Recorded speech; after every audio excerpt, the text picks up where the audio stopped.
Esse é o óleo de Deus que desce sobre nós. É a presença maravilhosa do Espírito Santo. O emprego do óleo no Novo Testamento, só em Tiago, utilizado pelo presbítero para ungir os enfermos. Só. E ele ainda diz, e a oração da fé curará. E não diz que é o óleo que vai curar, mas sim a oração da fé. Então nós temos aí a inversão. Né? A inversão desta época, na época do contato de Constantino com a igreja, né? Na época bastante antiga aí no cristianismo, 300, século IV aí da era cristã, e agora ressurgindo novamente, porque esse espírito que inspira essas heresias sempre está presente, tentando invadir o cristianismo, sempre está tentando induzir pessoas que se deixam influenciar por esses espíritos malignos a trazer destruição para dentro da fé cristã. Então nós temos aí a participação desse espírito maligno ao longo da história. Tá ok? Vamos lá. Não demorou para que as pessoas pensassem que o culto teria significado especial se celebrado em uma dessas igrejas, por causa da presença das relíquias do Marte. Em consequência, começaram a desenterrar os mártires para colocar seu corpo, ou parte dele, sob o altar de muitas das igrejas que estavam sendo construídas.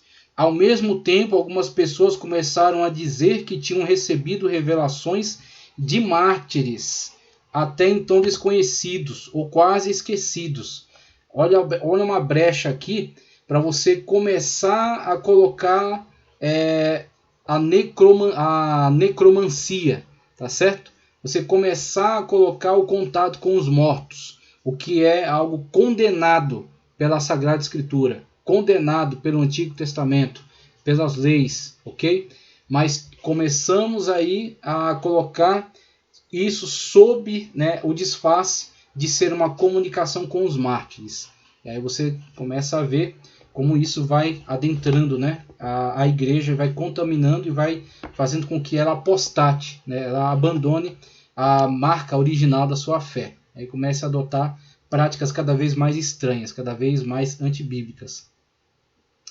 Em certos casos, houve quem recebesse uma revelação que indicava onde estava enterrado o mártir em questão, como no caso de Ambrósio e dos mártires Gervásio e Protásio, que mencionaremos mais adiante. Sem demora, muitos começaram a atribuir poder milagroso a essas relíquias, e dali a distância para a veneração e depois para a adoração é curta.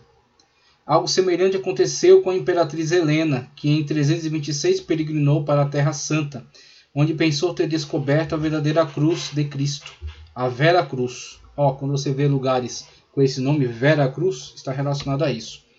Logo surgiram boatos de que essa cruz tinha poderes milagrosos, e partes dela foram espalhadas por todas as regiões do Império. E aí, inclusive, eu vi até uma citação de historiador falando que se juntassem todos os pedaços da cruz, que alegavam, né, ser pedaços da cruz de Cristo, daria para cobrir toda a Europa. Uma cruz que cobria toda a Europa. Vamos lá. Em meio a essa situação, os líderes da igreja tentavam refrear a superstição do povo. Você tinha, né, com a entrada de muitas pessoas advindas dessas práticas pagãs, você tem também a tentativa deles de permanecer com essas práticas, disfarçando-as agora como cristãs. Okay? Então, infelizmente, esse é um movimento que acontece de fato. Se a igreja de hoje não se aperceber, ela também entra pelo mesmo caminho. A gente tem visto esse fenômeno, tá ok?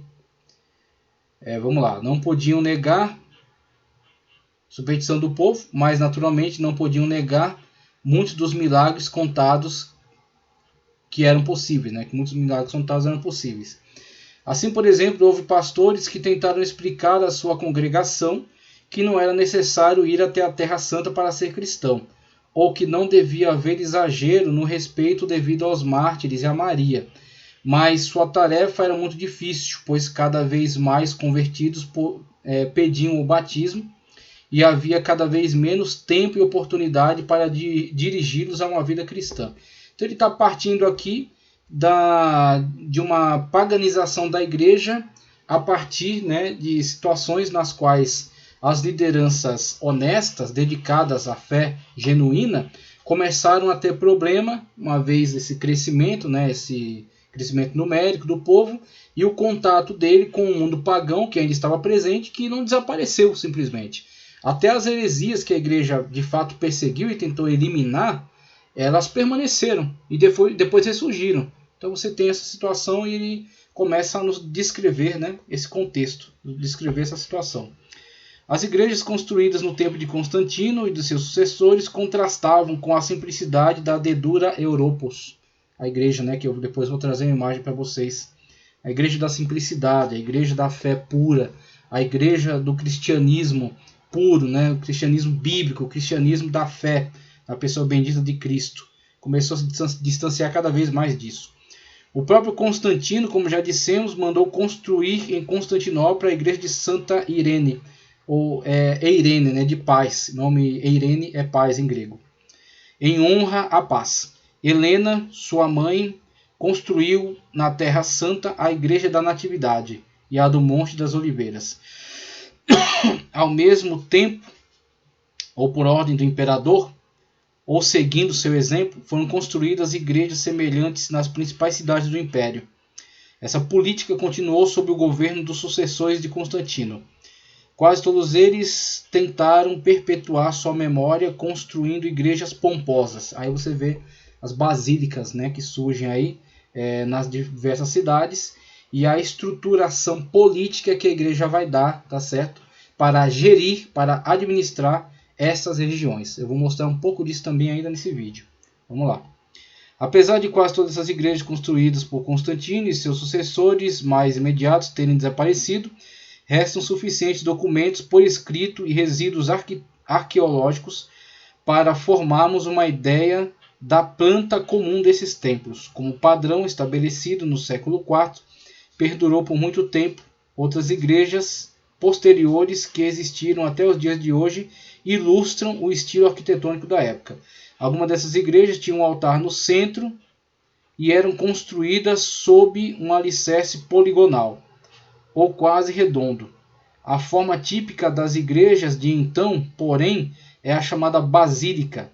Esse termo já era usado muito tempo antes de designar os grandes edifícios públicos, ou às vezes privados, que constituíam principalmente um grande salão com 2 ou mais filas de colunas. Como esses edifícios serviam de modelo para as igrejas construídas no século IV e seguintes, essas receberam o nome de basílicas. Em termos gerais, as basílicas cristãs constavam de 3 partes principais: o átrio, as naves e o santuário. O átrio era o vestíbulo da igreja.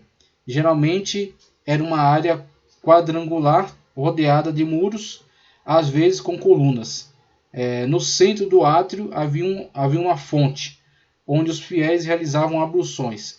O lado do átrio, que era voltado para o restante da basílica, recebia o nome de nártex, que tinha uma ou mais portas que davam para as naves. Somente até aqui, tá ok?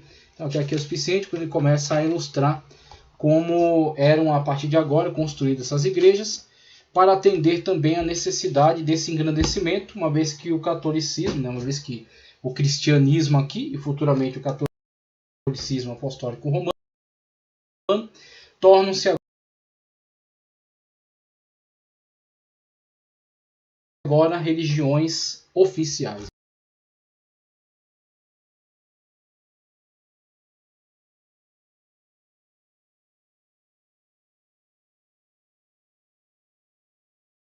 Religiões do Estado.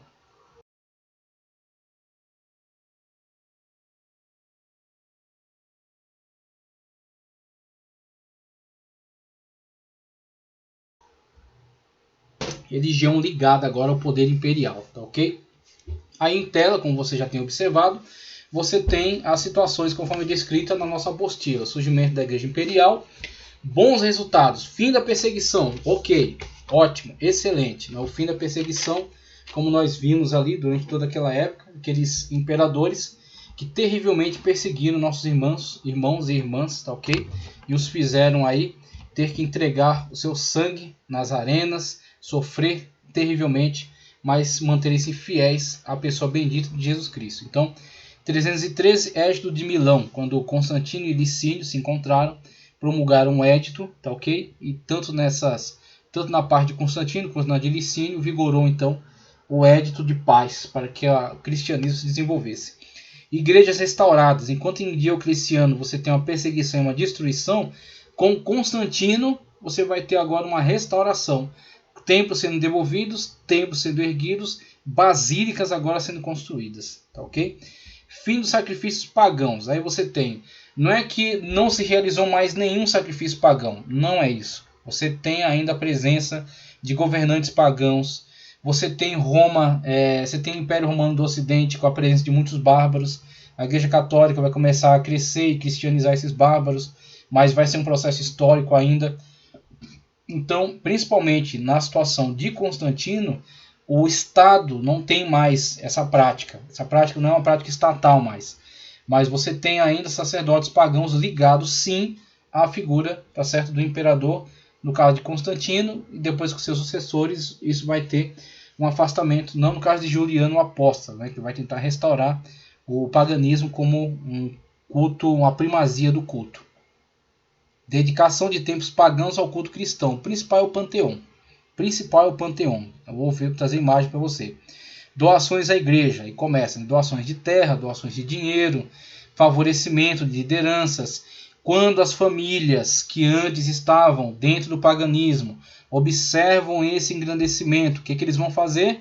Tentar fazer com que seus filhos adentrassem a estrutura da igreja, crescessem, e aí você tem o financiamento, os presentes, a compra de cargos, o favorecimento para que eles cresçam e estejam cada vez galgando altas posições junto ao poder eclesiástico, principalmente no contexto da Igreja Católica Apostólica Romana. Você tem, por exemplo, a situação, né, de um rei feudal, tá certo? Um rei, uma pessoa que tem ali poder sobre determinada região. Seus filhos, o mais velho será seu sucessor, né? Claro, pode ter alterações, mas naturalmente o mais velho será seu sucessor. O segundo filho geralmente estará ligado à parte militar, ao exército. E aí tem a sucessão de filhos e geralmente os filhos mais novos, que não terão lugar nessa aristocracia, nessa organização, tá certo? Nessa gestão do reino que será passada adiante, ele será então destinado aos estudos da igreja. Ele vai ser financiado para entrar para as escolas dos mosteiros, para servir como diácono, para crescer nos estudos, se formar, crescer na carreira eclesiástica, podendo chegar até a ser um arcebispo e agora interferir até nos assuntos da igreja. Okay? Favorecer, por exemplo, sua família, para que a igreja, por exemplo, junto com aquele administrador, né, lhe dê autoridade, lhe dê força naquela região. Okay? Então você tem essas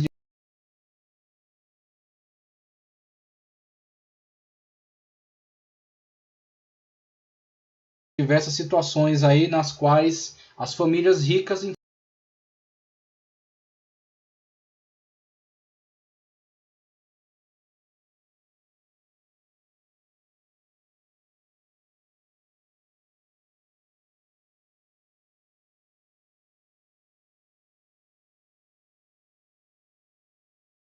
ao exército.